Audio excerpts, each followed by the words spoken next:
Bom dia pessoal, então eu sou o Antônio e meu grupo é composto então por mim e pela Nayara.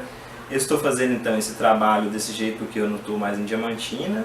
Eu queria a compreensão de todos porque eu mudei recentemente, então eu não pude pendurar minha televisão ainda, estou sozinho aqui, então eu tive que fazer essa gambiarra aqui e vou ter que apresentar sentado porque senão eu não ia aparecer no vídeo se eu ficasse em pé. Então nosso tema do nosso trabalho é revestimentos metálicos. Então por que revestir? Primeiramente, há então um aumento na durabilidade das peças quando se reveste elas. Há então a proteção mecânica, e pode ser também com fins de decoração e principalmente, que o nosso fator aqui estudado na sala é controle de corrosão. E a eficiência dos revestimentos protetores depende do preparo da superfície receptora. Uma superfície limpa, sem ferrugem, umidade e sujeira é ideal para receber o recobrimento. E o desempenho dessa proteção é função direta da limpeza e preparo da superfície a ser protegida. Então, antes de mais nada da gente revestir uma peça, a gente tem que primeiramente limpar, porque como você vê no último parágrafo, o desempenho da proteção é função direta da limpeza e preparo da superfície. Então de nada você adianta pegar uma peça, por exemplo, uma peça metálica e lá somente e revesti-la. Você tem que primeiro limpá-la para depois revestir. Então nós temos os tipos de impureza que pode estar nessa peça. São elas então as impurezas oleosas, que são geralmente os óleos em gerais. Nós temos então as semissólidas, que são as parafinas, as graxas, as ceras, os sabões. Nós temos também as sólidas, que são massa de polimento, resíduos de película carbonizada, óxidos e produtos de corrosão. Então os óxidos formados no armazenamento, no tratamento térmico, por exemplo, quando eu fiz estágio nas Minas do curso técnico, eu então trabalhava com a análise desse óxido de ferro. E esse óxido de ferro nada mais é do que ele vinha da superfície das chapas que passavam pela decapagem ácida, então se retirava esse óxido que estava empregado nas chapas. E ele é dessa cor aí, vermelhinho. Então, como se pode remover essa sujeira do material a ser revestido? Nós temos então diversos tipos. Por exemplo, então, a detergência, que é conhecido também como desengraxamento alcalino. Então, remoção de filmes e sujeiras que não tenham reagido quimicamente com a superfície a ser protegida. Então, dá ênfase nesse não. Então, nesse método de detergência, a superfície, por exemplo, o óxido, que estava na chapa, ele tinha reagido. Então, nesse método não se remove. Se remove sujeiras que não se reagiu com o metal. Então, promove-se a solubilização da sujeira pela ação de uma solução de limpeza, durante um tempo, temperatura adequadas, com ou sem agitação, e a uma concentração que proporciona uma boa remoção. Então, na detergência, nós temos esses 4 fatores, que é o tempo, a temperatura, a concentração e a agitação. Enquanto quando você retira um, você tem que compensar no outro. Por exemplo, se na detergência se tem pouco tempo de agitação, você, por exemplo, tem que aumentar a temperatura, e assim por diante. Então, a ação da detergência, nós sabemos, então, por exemplo, que o sabão é composto então, por uma parte hidrofílica e uma hidrofóbica. A parte hidrofílica ela vai se ligar à água, então, e a hidrofóbica vai se ligar então à sujeira que está ali naquele metal, então vai se ligar e vai ser removido pela passagem da água. Nós temos também a solubilização. O que é? A gente utiliza solventes para solubilizar essas impurezas. Então, remoção de impurezas como óleos e graxas. Nós temos exemplos dos solventes que são acetona, hidrocarbonetos aromáticos e álcools. Então, a forma pode ser então pela imersão das peças no solvente ou pelo jateamento de peças com solvente. Você jateia a peça com o solvente que você estiver utilizando. Nós temos também a decapagem. E a decapagem é dividida em decapagem ácida e decapagem alcalina. Na decapagem ácida, então, se utiliza banhos ácidos para dissolução de produtos de corrosão.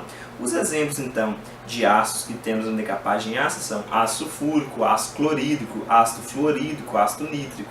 Porém, ela tem um lado negativo, que é, ela ataca também o metal. Então, ao mesmo tempo que esse ácido está reagindo com a impureza, ele está reagindo também com o metal. E por isso, então, é fundamental uma perfeita lavagem com água corrente após o banho. Então, um exemplo aí que eu dei foi a decapagem, então, antes e depois. Vocês podem ver a corrosão, e depois ela vai e retira toda essa corrosão da parte metálica. Nós temos também a decapagem alcalina. Nós podemos utilizar, então, na decapagem alcalina o hidróxido de potássio e o hidróxido de sódio, como exemplo. Então, sua vantagem em relação à decapagem ácida é que o ferro e o ácido não ocorre ataque na decapagem alcalina. Já na decapagem ácida ocorre, então tem essa vantagem. Porém, ela tem umas desvantagens, que são maior tempo e banho em temperaturas mais elevadas. E ela também é incapaz de remover certos óxidos. Então, como tempo é dinheiro, nessa decapagem alcalina vai ter um maior custo, porque leva um maior tempo e também a temperaturas mais elevadas. Então tem um gasto energético maior comparado à decapagem ácida. O outro exemplo também de decapagem, nós temos então a peça com corrosão, e depois, após a decapagem, nós temos então a peça sem a corrosão. Nós temos também outro método, que é a ação mecânica, que é conhecido como abrasão. Então nós temos essa ação mecânica pelos métodos manuais, que podemos utilizar então uma escova de aço, podemos utilizar martelo de impactos e essas lixas raspadoras, que é as que a gente vê em casa mesmo. E também nós temos então a ação mecânica, mecanizada. Nós podemos utilizar então a lixadeira, raspadeiras e a limpeza por jateamento. E o que é essa limpeza por jateamento? Procedimento mais completo para a remoção de escamas e ferrugem, mais rápido e com qualidade de limpeza e melhor rendimento. Nele então você pega então e jateia-se algum material abrasante na peça, por exemplo a areia com grande pressão, ela vai bater e vai remover todo o óxido, por exemplo, que tiver ali no metal. Estudado então os métodos de limpar essa peça antes de fazer então o revestimento, agora nós vamos estudar então algumas formas de revestimentos. A primeira delas é a cladização ou cladeamento. Para mim foi a mais diferente que ficou na minha parte do trabalho, que eu nunca tinha visto falar sobre isso. Então ela é muito utilizada nas indústrias químicas e ela então é utilizada para vasos de pressão, para reatores e tanques de revestimento. E os metais utilizados no cladeação são aço inoxidável, níquel, titânio e alumínio. Então o que é? A união de duas chapas de um metal por explosão. Nós temos então esse conjunto chapa e revestimento é chamado de clade.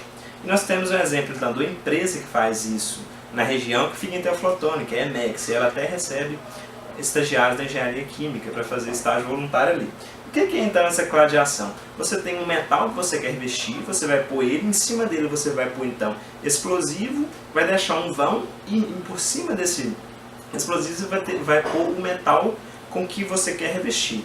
Então você vai iniciar essa explosão com a ignição, ela vai então começar a explodir e a pressão vai fazer que as duas se grudem uma sobre a outra. Então esse conjunto metal e metal que foi revestido é chamado de clade.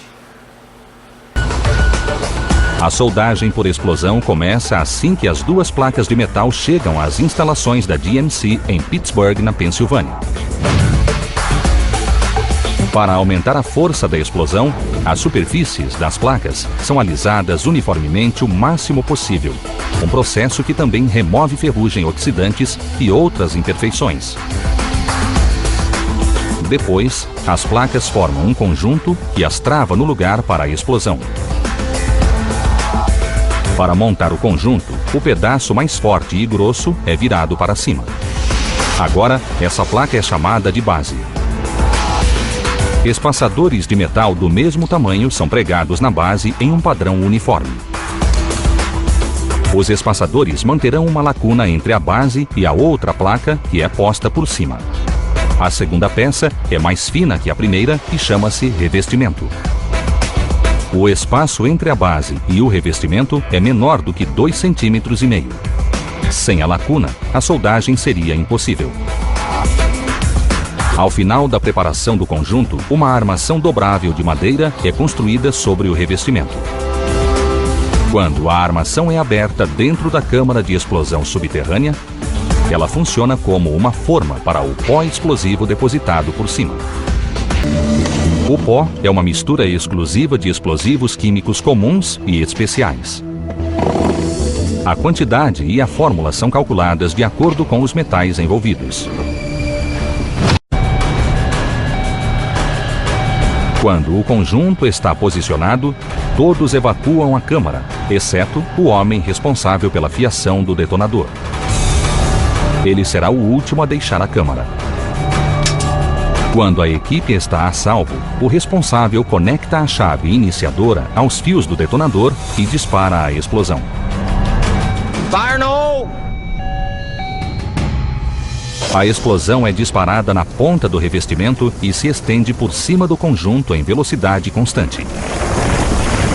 A carga empurra progressivamente o revestimento contra a base em um pequeno ângulo causado pelo vão dos espaçadores. Adiante do ponto de contato, o ar é forçado para fora da lacuna em alta velocidade. Todos os oxidantes e impurezas são expelidos, tornando as placas metalurgicamente puras e próprias para a solda.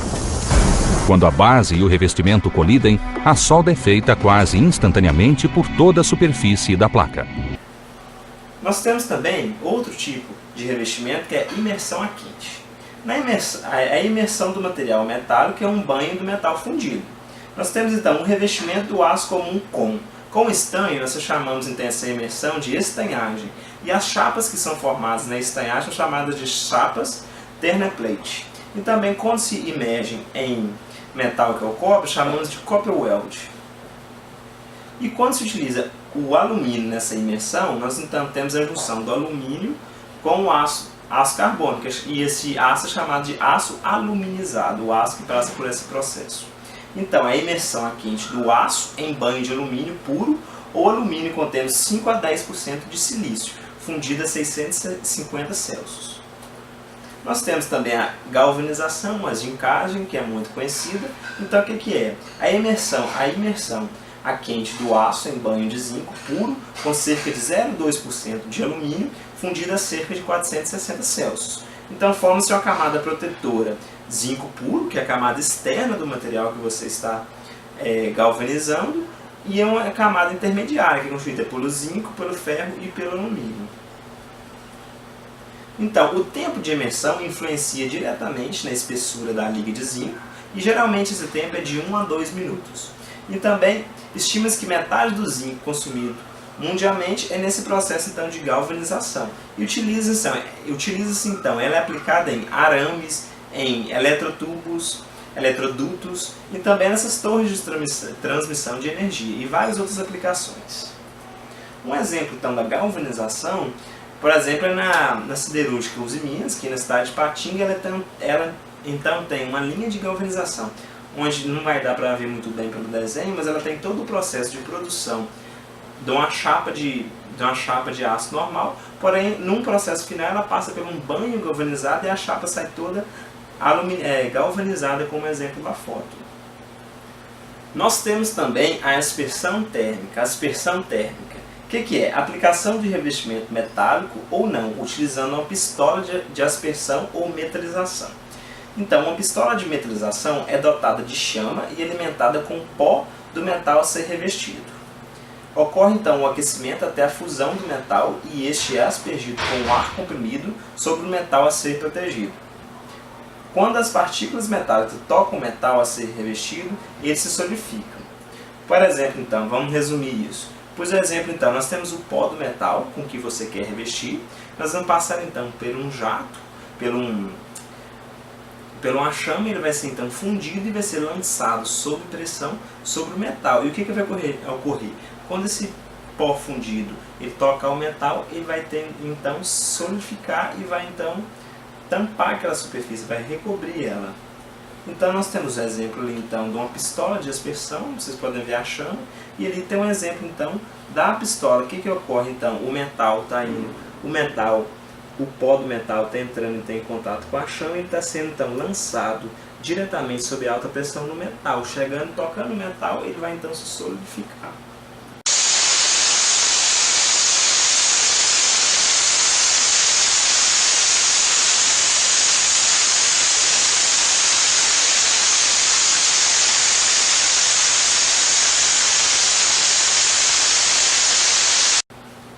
Outro processo também é a cementação. O que é a cementação?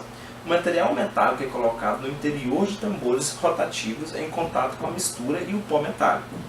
Há um aquecimento a altas temperaturas permitindo a difusão do metal no material metálico. É utilizado para revestimentos com alumínio, zinco e silício, por exemplo.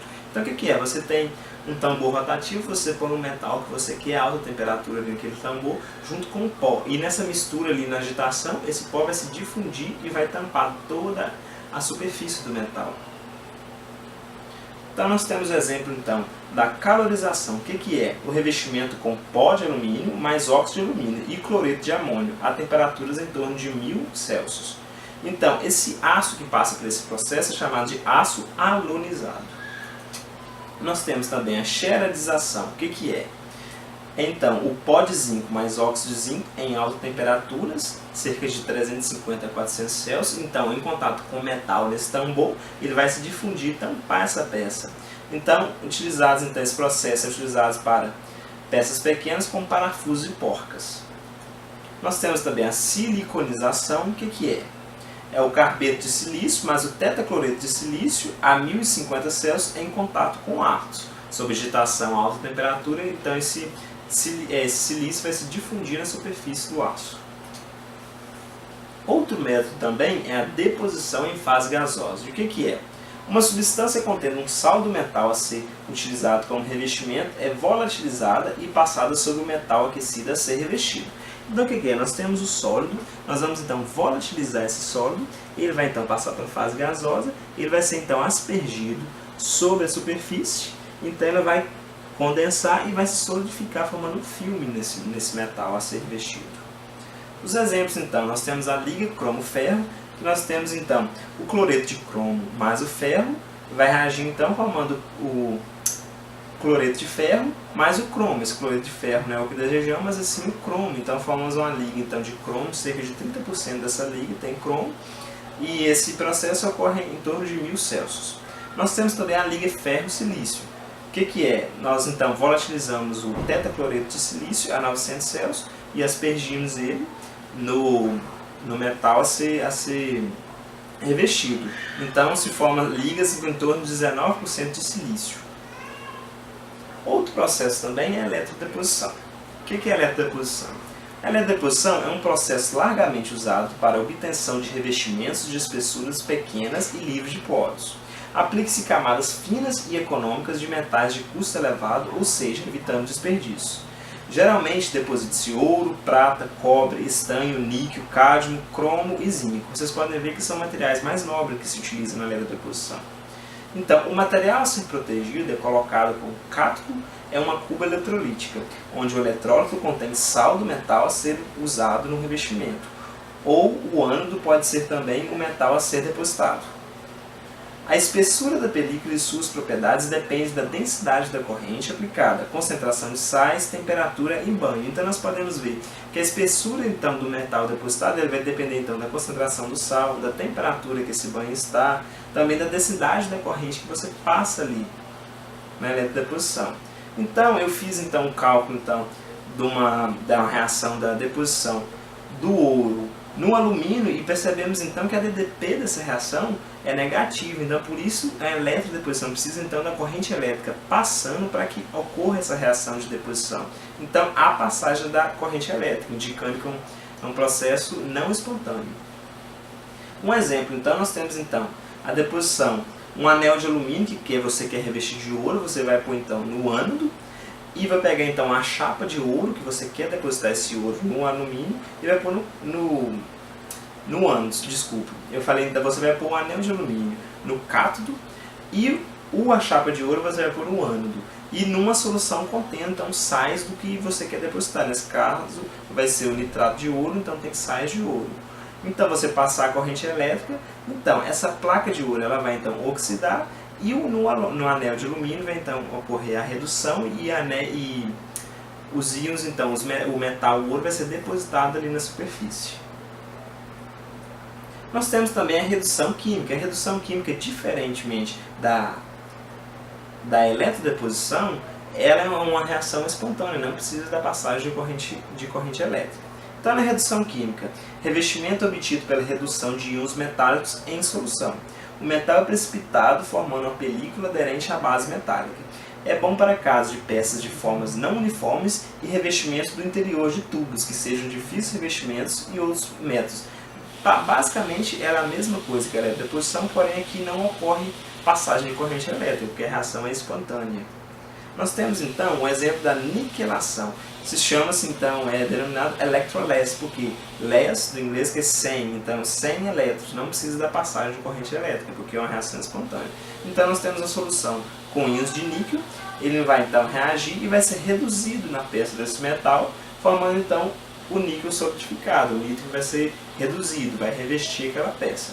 Agora então vou passar minha parte para a Nayara. Eu queria agradecer a professora por ter deixado eu apresentar o trabalho desse jeito e agradecer pela compreensão. Se vocês tiverem alguma dúvida, eu mandei o slide, vocês podem passar o slide aí, também pode me perguntar via WhatsApp alguma coisa. Muito obrigado.